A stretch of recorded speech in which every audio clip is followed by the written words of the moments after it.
Irmãos e irmãs, nós celebramos hoje a festa da Sagrada Família de Nazaré. Quando nós pensamos na família de Jesus, de uma forma natural, nós também olhamos para as nossas famílias e nós olhamos para as famílias do futuro, para as famílias do mundo todo. Começando pelo exemplo do Evangelho, que pode nos iluminar como devem ser as nossas famílias. Começando pelo exemplo do Evangelho, era costume que os judeus, uma vez por ano, na época da Páscoa, fossem a Jerusalém. A Jerusalém, que era a capital, no momento da Páscoa via pessoas do país todo, judeus de todos os lugares, de todas as classes financeiras se aproximando da capital para celebrarem aquela que era uma festa familiar. E com Jesus não foi diferente. Com Jesus não era diferente. Todos os anos Jesus ia com seus pais. O texto de hoje conta que aconteceu algo novo, aconteceu algo surpreendente. Nós podemos imaginar pessoas do mundo todo, ou melhor, pessoas de um país todo, indo para o mesmo lugar. Eu consigo imaginar, por exemplo, Fátima em Portugal, quando começa a chegar ali o dia 13 de maio. Imagino que começam pessoas do norte de Portugal, do Porto, lá do sul de Portugal, talvez da Ilha de Madeira. Diferentes lugares de Portugal, parece que Fátima é como se fosse um imã. As pessoas começam a ir todas para Fátima naquele mesmo período. No Brasil acontece algo parecido no mês de outubro. Outubro se celebra no dia 12 de outubro Nossa Senhora Aparecida. Então, é um fluxo para o mesmo lugar. E aí são milhares de pessoas, são muitas caravanas. Porém, na volta, de repente, Nossa Senhora e São José perceberam que algo estava estranho, que algo tinha acontecido fora do costume. Quando eles estavam voltando para casa, depois do período que passaram em Jerusalém, começaram a olhar, e um olhou para o outro, e só com os olhos já começaram a dizer: onde está o menino? Onde está o nosso filho? Por que ele não está aqui entre nós? E aí, ficaram preocupados, voltaram, e depois encontraram um menino.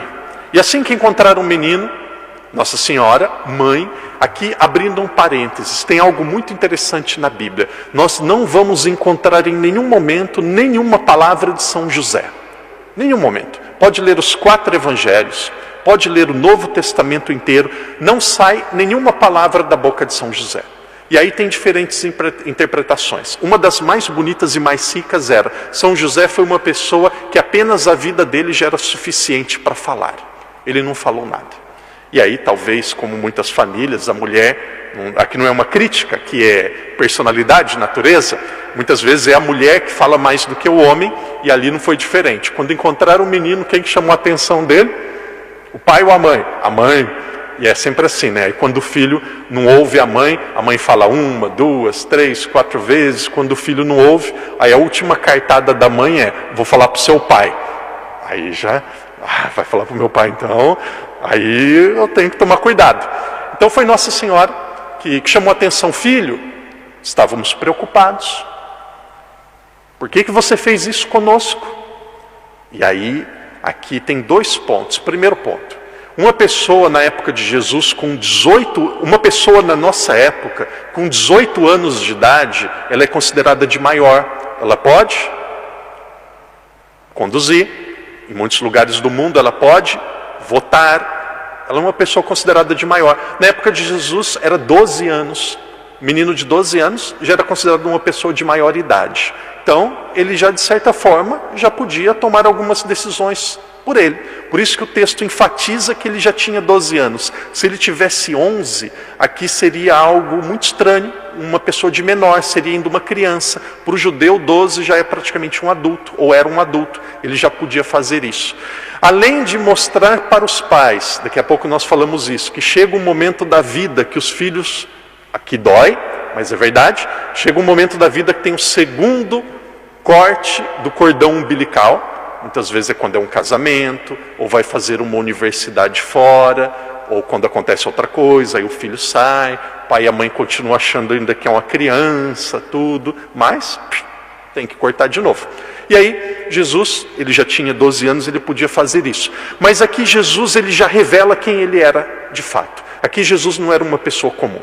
Jesus não era mais um menino, Jesus não era mais um entre os adolescentes da época, Jesus era Deus.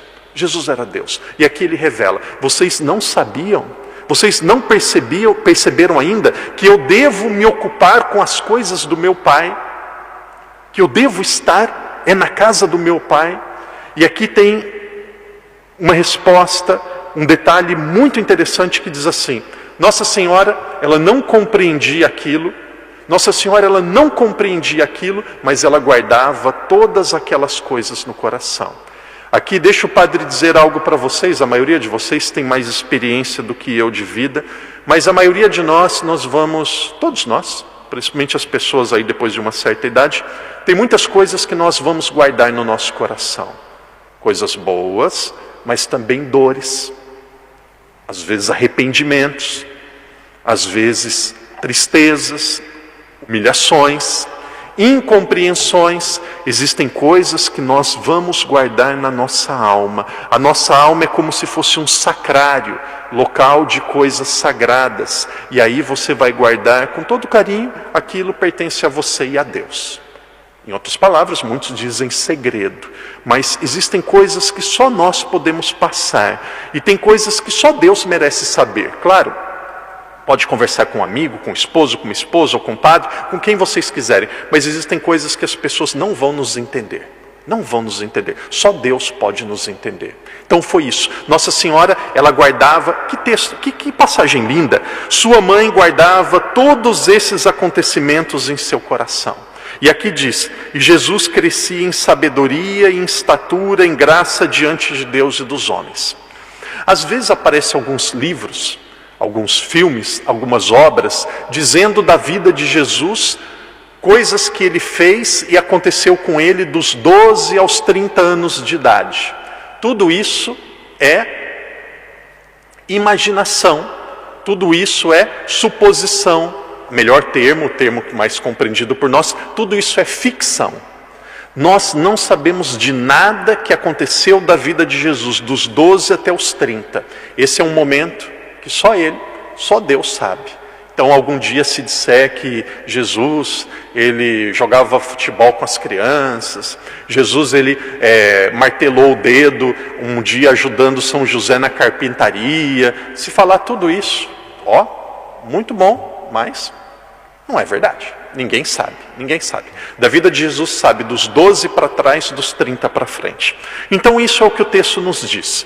Agora vamos trazer para a nossa vida. O padre gostaria de dividir essa parte em 2 momentos. Primeiro momento falando aos pais. Depois segundo momento falando aos filhos. Primeiro falando aos pais. Eu imagino a vida do padre, vida de padre, não é fácil. A vida de padre é um grande desafio. Padre, não estou dizendo isso para ninguém ficar com dó de mim, não é isso. Mas, por exemplo, agora eu tenho a missa aqui, 6h30 tem formação e adoração, que termina às 7h30, depois 8 tem uma missa de funeral, e depois 9h30 eu vou atender uma pessoa no Brasil que está com um problema muito sério na família. Então a vida do padre é muito parecida com a vida de médico. O padre não pode perder tempo. O tempo do padre é algo muito sagrado, às vezes é confessionário, é hospital, é muitas coisas. E a vida do padre é uma vida difícil. É uma vida linda, mas uma vida com muitos desafios. Mas uma vida de pai e mãe também é muito difícil. Eu imagino nos dias de hoje como que é difícil educar um filho. Eu imagino nos dias de hoje como que é caro para ter um filho. Como que é difícil manter uma família. Às vezes o pai e a mãe educa, cuida, faz, se gasta. De repente parece que o filho vai escapando, ou vai no casamento e o pai e a mãe falam: será que vai dar certo? Eu não sei. Então, tem um ditado no Brasil que diz assim: filho é como passarinho. Um dia vai sair da gaiola e vai voar. E vai seguir a vida dele. E aí você tem que confiar na educação que você deu. Então, é um desafio muito grande ser pai. E agora o que o padre vai dizer, eu espero que vocês pais abram o coração e guardem no coração. A primeira, fundamental, central e a missão mais importante de um pai na vida de um filho é dar Deus para o seu filho. Ensinar a religião para o seu filho. Ajudar o seu filho a ter fé. Essa é a missão principal. Em outras palavras, se ele vai ou não, a gente não sabe, mas é levar o seu filho para o céu. ou ensinar os caminhos do céu. Essa é a primeira missão.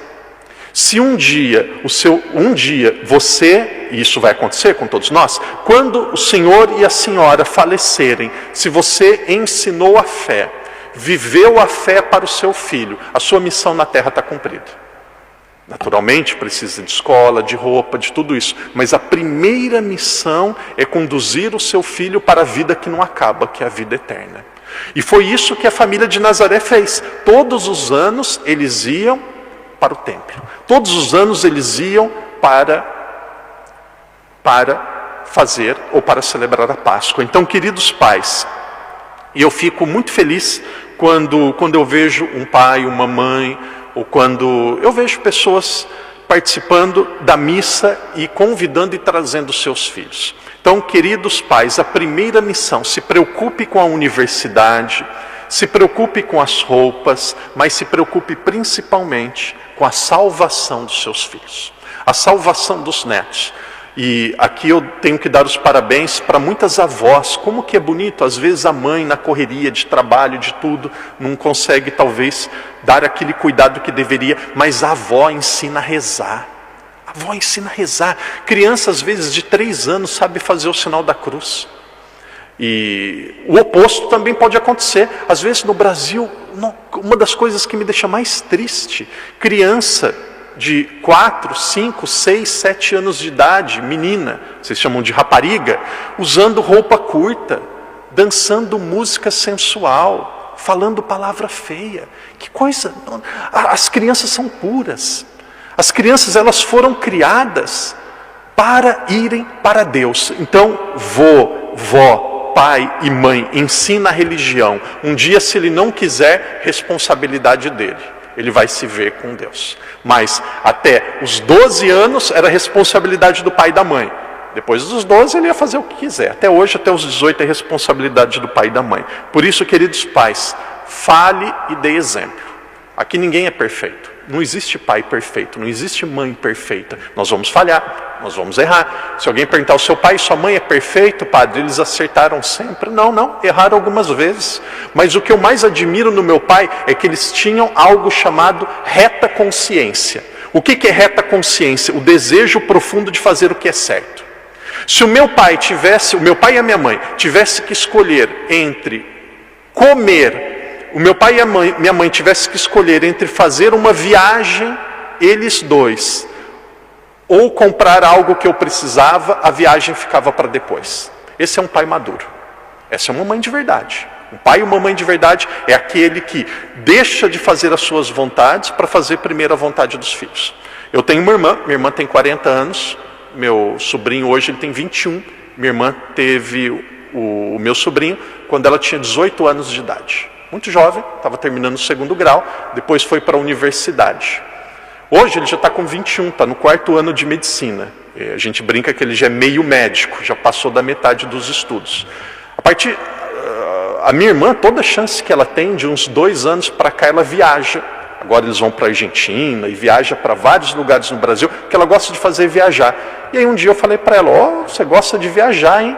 Ela falou, gosto. Porque dos 18 aos 40 anos da minha vida eu não fiz nada. Guardei dinheiro e cuidei do meu filho. Hoje ele cresceu, ele estuda, eu posso aproveitar um pouco a vida. Então é isso. Primeiro, a prioridade da vida dos pais é o filho. Prioridade religiosa, prioridade em todos os sentidos. Agora, última parte da reflexão, trazendo para a vida de cada um de nós. Faça o possível que vocês puderem para dar alegria aos pais de vocês, e naturalmente quando o padre fala dar alegria aos pais é quando está ainda em vida.